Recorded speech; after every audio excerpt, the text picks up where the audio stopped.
Good day. Welcome to Innovation Education, Blended Learning in Canada. My name is Dean Coder. I'm Director for International Student Programs from Kamloops Thompson School District. And I want to begin by looking back in education. I want to begin by looking back 25 years ago. Because 25 years ago, one of the major event occurred that changed the way we live today, and that's the inception of the internet. 25 years ago, we had students in classrooms in rows, and things were pretty much consistent. Matter of fact, if we go back 50 years, 75 years ago, you actually had a very similar classroom as what we have today. 25 years ago, landlines were something where we would go to the corner store to make a phone call, or in fact, find a payphone and put a quarter in to make a call. Our world was very restricted in the way of communications and access to information. When I went to work 25 years ago, I would get up, leave my home, go to my place of work, and then at the end of the day, I would go home. And that would be the bookends of my workday. Things have changed. 25 years ago, this is what mobile cellular phone looked like. It didn't look very much like today's example of a cellular phone. And this phone doesn't look like it had a very big chat window. This phone does not look like it had very good access to the internet. When we looked at my job 25 years ago, it was a job that existed at a workplace location. You drive to work, you get into the office, go to the coffee room, you get out in your van, and then you go off to work. And you know, in telecommunications, you would work on your phone lines or the bank circuits, or one of those pieces of telecommunications industry. Go home, back to work, drop your van off, get in your car, and go home. Nowadays, the people who I worked with in the telecommunications industry, their office is the phone. Their office is their laptop computer, wherever they are. They don't have a building to go to anymore. They get up in the morning, they check what they need to do that day on their computer or on their phone. They walk out of their front door, they get in their van, and they go to work. Their whole work world has changed significantly over these past 25 years, and it's changed due to the impact of the internet. Students today use very different means to connect. They connect using mobile technologies, tablets, cell phones, or sometimes something archaic like a desktop computer in a school. So just like the things have changed for students, things have changed in the work world as well. Today, work follows people wherever they go.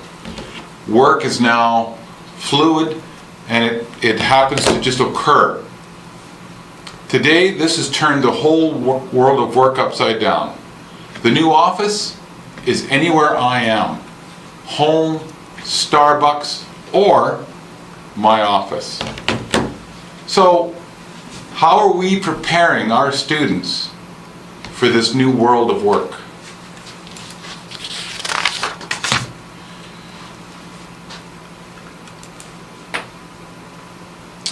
Knowledge is growing constantly.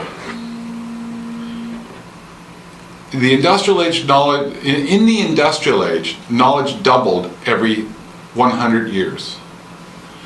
From the industrial age moving up to World War II, the speed of the doubling of knowledge decreased from about 100 years to around 25 years. Today, the doubling of knowledge is occurring every 13 months. And IBM is predicting that knowledge available on the internet will soon double every 12 hours. Could we have predicted this world 25 years ago? 25 years ago when we had floppy disks, 28.8K baud modems. And we look back at our first generation of billionaires, those that built huge structures, bridges, those that built resources. Those people are not the billionaires of today or the billionaires of the future. Step aside Anne Wang, meet Tony Ma. In the future, our children will have jobs that we haven't even imagined yet. My granddaughter will move into a job that is not yet thought of, not yet conceived of, and in that job, she will perform that job and then probably move into other jobs that she hasn't thought of or conceived of in her time. Change? Right, they just step aside, meet Pony Ma, right away it goes straight to the next slide. Oh yeah, okay. Right on. So, jobs in the future. Our children's jobs will be jobs that haven't even been thought of yet or conceived of yet. And when our grandchildren enter those jobs, likely they will change to something completely different than what they entered into, given the rate of change of knowledge. Tony Ma has said, the tech industry is on the rise, and its beauty lies in its uncertainty. But we, the technical people of today, are interested in exploring this new unknown. Even for myself, I started off in the technical industry, telecommunications. From there I moved into education as a teacher. From a teacher I've moved into administration, and from there I've moved into director of international students. My lifetime of career has gone through several changes. These changes for our students are likely to continue to accelerate, and they're likely to continue to change. How do we prepare students for this new future? When the way we've educated has not significantly changed in over 100 years. When we look back, not that many years ago, BC provincial exams drove the way many teachers felt they had to teach. The Gaokao has driven the way many teachers feel they've had to teach. When I was teaching physics and mathematics in the senior grades, I was very aware that my students were going to go and take a standardized test, and their test was going to determine their ability to receive a post-secondary placement in a program. So I was very driven to ensure that those students did well in that standardized exam. So when we look at that, we need to reflect on the words of one standardized exam survivor. Knowledge may change one's fate, but in fact for many, it's the exam that changes one's fate. And as we speak, BC exams are now becoming minimized in British Columbia. The Gaokao is undergoing some change. So all of these changes are starting to take place. But what is it we are doing in schools to make a shift, make a change, to better prepare our students?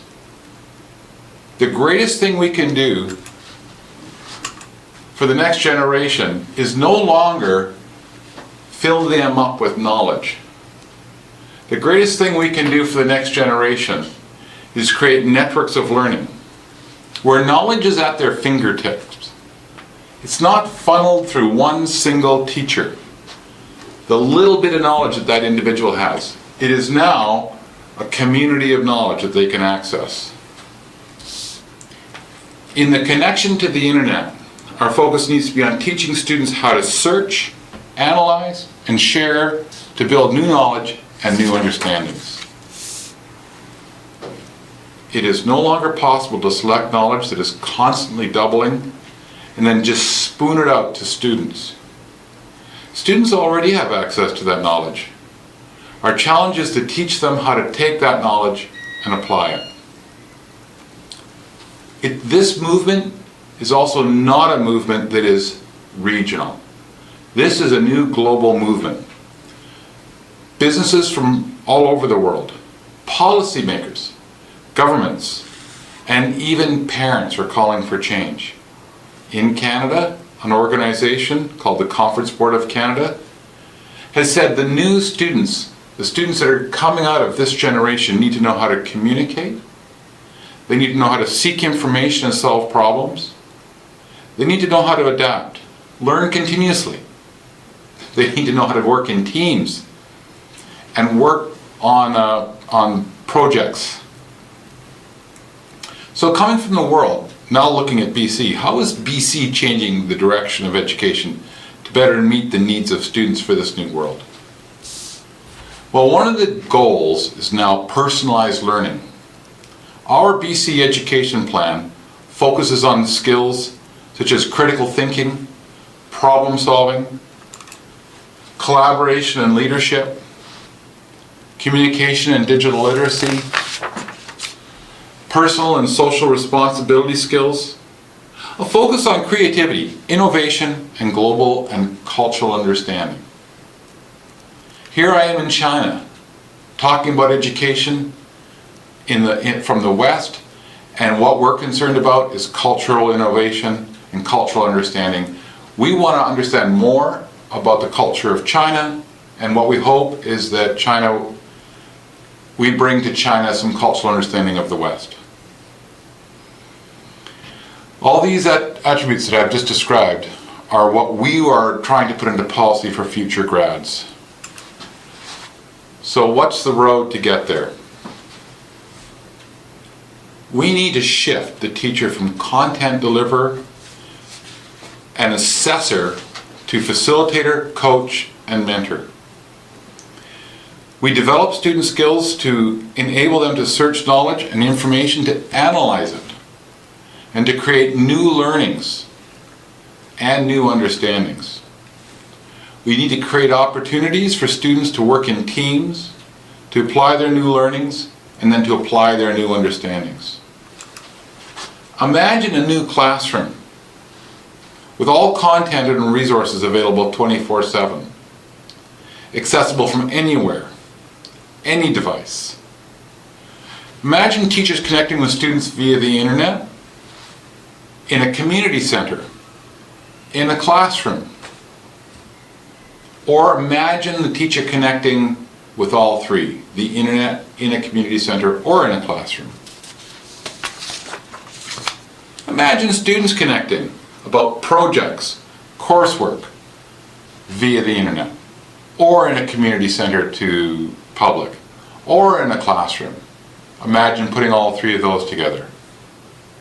Imagine having a place, a central portal of resources that students can access to receive services that support their learning, and also a portal that supports teachers and projects and how they can deliver education.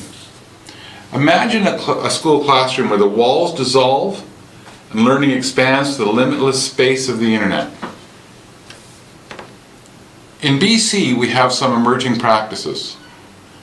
We have a practice at a place called Navigate, where students are attending 3 days a week, face-to-face. Then 2 days a week they're out in the community and they're online. We have another organization, Learn at Home, where there's online community meetings, there's online content for the group, it's self-paced learning, and they provide and support each other. Even in our own school district, what we've recognized is that online learning is part of the wave of the future, especially even in post-secondary. So we've required all students to take at least one online course before they graduate from high school. We feel this will better prepare them for life after high school. Also, in BC, an emerging practice is a place where student support can be delivered. Students can get online video skills. They can practice those skills, and they can check their understanding of those skills with some self-assessment tools.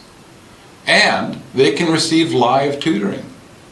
They can go online if they don't understand something, and they can ask for help. When we look at BC, BC's been one of the earlier adopters of online learning. And as such, it's become one of the most highly regulated systems or jurisdictions, which for a teacher like me created a lot of angst of having to make sure I followed all the policy and making sure I got all the right, crossed my T's and dotted my I's. But on the flip side of that, it's allowed us to look at data from a whole province. And what we discovered is, 10 years ago when we first started this, that online students did not do as well as their campus classroom counterparts. And what we noticed is that as over time, teachers started to take on ownership of this. And they really wanted to engage students in an online environment. As the online tools got better and better, teachers started taking those online tools and applying them to further engage students. Today, this refined practice to improved outcomes has given us that students who do at least one or more online classes have a higher graduation success than students in traditional classrooms. What I'd like to invite you today is to take an examination of where we are headed. Let's work together on developing the new system of education. Let's prepare our students for the future. Thank you very much.